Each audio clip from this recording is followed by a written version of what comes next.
Hi darlings. ఒక interesting story చెప్పుకుందామా? ఈ story నాకు నా ఫ్రెండ్ ఒక 1 మంత్ బ్యాక్ అనుకుంటా షేర్ చేసింది. సో, అందులో కొన్ని నేను మోడిఫై చేశాను.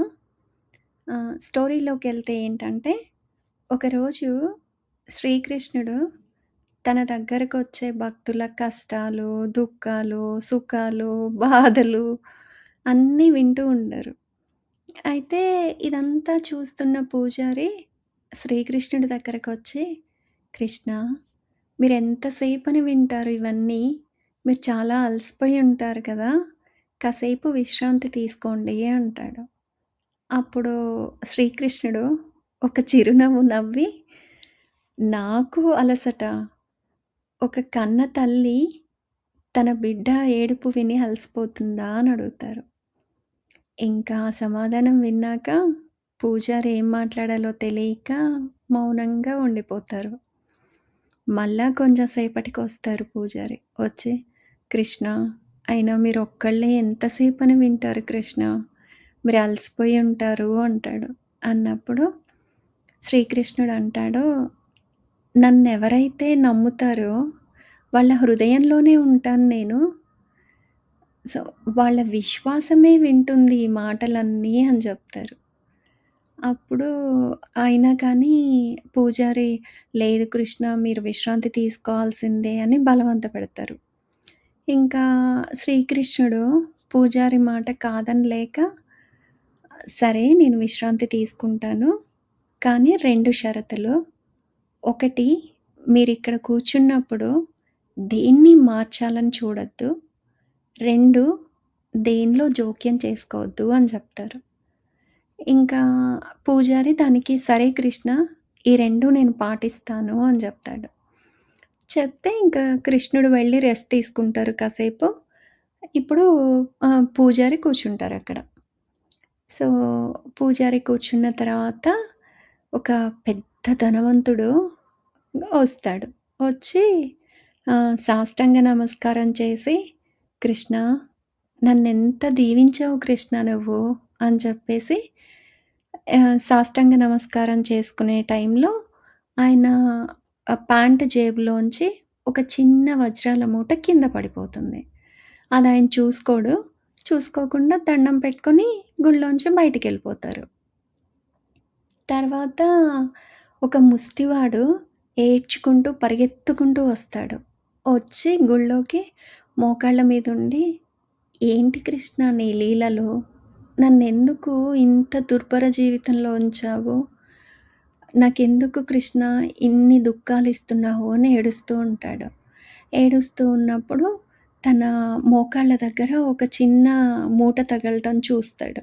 ఏంటా అది అని చూస్తే అది వజ్రాల మూట. ఇంక తనేంటంటే, "కృష్ణ, ఈ వజ్రాల మూట నువ్వే నాకిచ్చావు కృష్ణ.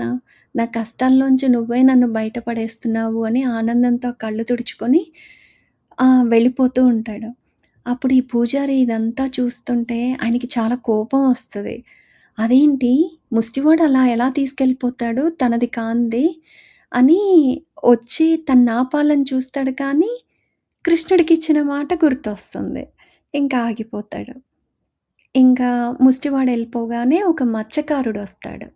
మత్స్యకారుడొచ్చి తను దండం పెట్టుకుంటూ ఉండగానే ఫస్ట్ ఎళ్ళిపోయిన ఆ పెద్ద ధనవంతుడు పోలీసుల్ని తీసుకొనొస్తాడు. వచ్చి, "నేను గుళ్ళోంచి వెళ్ళిపోయాక మళ్ళా వచ్చింది ఇతనే. నా తర్వాతొచ్చింది ఈ మత్స్యకారుడే. ఇతనే తీసుంటాడు" అని చెప్పేసి పోలీసులకి చెప్తాడు.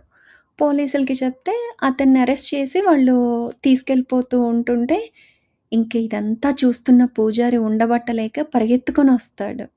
వచ్చి, "లేదు, ఈ మత్స్యకారుడు కాదు తీసింది.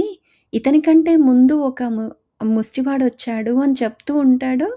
ఇంకా కృష్ణుడు పరిగెత్తుకొనొస్తాడు. "ఏయ్! ఏంటి, ఏం జేస్తున్నావు నువ్వు" అని జెప్పేసి అంటాడు. అన్నప్పుడు, "అదేంటి కృష్ణ, నా కళ్ళ ముందు ఇంత అధర్మం జరుగుతుంటే ధర్మం చేయాలని చూడటం తప్పా" అంటాడు. అప్పుడు శ్రీకృష్ణుడు పూజారిని, "మీరు పక్కకి రండి. మీకు జరగబోయేదేంటో నేను చూపిస్తాను" అని చెప్పేసి పూజారిని పక్కకి తీసుకొనెళ్తాడు. వెళ్ళినప్పుడు ఆహ్, తనకి చూపిస్తాడు జరగబోయేదేంటి అని. సో, జరగబోయేదేంటంటే, ఈ పెద్ద ధనవంతుడు ఉన్నాడు కదా! అతను ఒక పెద్ద విల్లా ఊరు బయట కట్టుకుంటాడు. సో, ఈ గుడిలోంచి గుడి నుంచి ఇంటికెళ్ళేటప్పుడు మధ్యలో దొంగలుంటారు. సో, దొంగలు ఆపుతారు ఇతన్ని. అయితే దొంగలు ఈ వజ్రాల మూట ఉంటుంది కదా! ఆ వజ్రాల మూట చూస్తారు. చూసినప్పుడు దాన్ని అది లాక్కోవాలని దొంగలు చూస్తారు. కానీ ఈ ధనవంతుడు ఇవ్వడు. ఆ పెనుగులాటలో ఏంటంటే ఇతన్ని చంపేస్తారు. అదే ఒకవేళ ఈ వజ్రాల మూట అతని దగ్గర లేకపోతే అతని ప్రాణాలు నిలబడతాయి కదా! అది. రెండో విషయం ముష్టివాడి విషయానికొస్తే ఏంటంటే, అతని తల్లి, భార్య ఇద్దరూ కూడా ఐసీయూలో ఉంటారు. ఇంకా డాక్టర్స్ చెప్తారు, "మీరు డబ్బులివ్వకపోతే మేమింక వైద్యం చెయ్యము" అని చెప్తారు.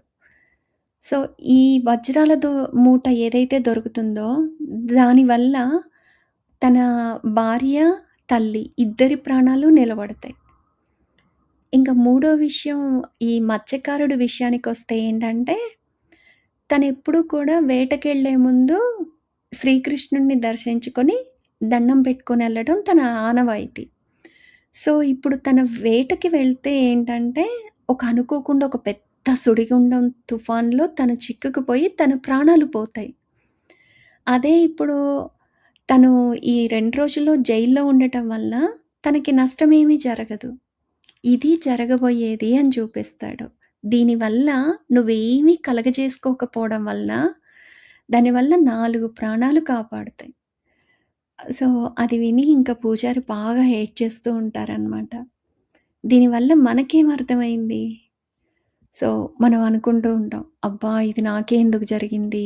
ఎందుకు ఇలాంటి రోజులు జరుగుతున్నాయి? ఏంటి అని. సో, ప్రతి దాని వెనక ఏది జరుగుతున్నా అది మన మంచికే. ప్రతి దాని వెనక ఒక మేలు దాగుంటుంది అని పెద్దవాళ్ళు చెప్తారు కదా! అది 100% నిజం. సో, ఏంటంటే మనం దేన్ని మార్చాలని చూడకుండా పెద్ పెద్ద కష్టమొచ్చినా, ఎంత పెద్ద సంతోషమొచ్చినా ఉప్పొంగిపోకుండా, కృంగిపోకుండా ప్రతిదాన్ని అలా అబ్జర్వ్ చేస్తూ ఉంటే జీవితం చాలా అద్భుతంగా ఉంటుంది. సో, అసలు కష్టాలనే లేవు. అదొక డిఫరెంట్ కాన్సెప్ట్. అది నెక్స్ట్ ఏదన్నా స్టోరీస్‌లో చెప్తాను.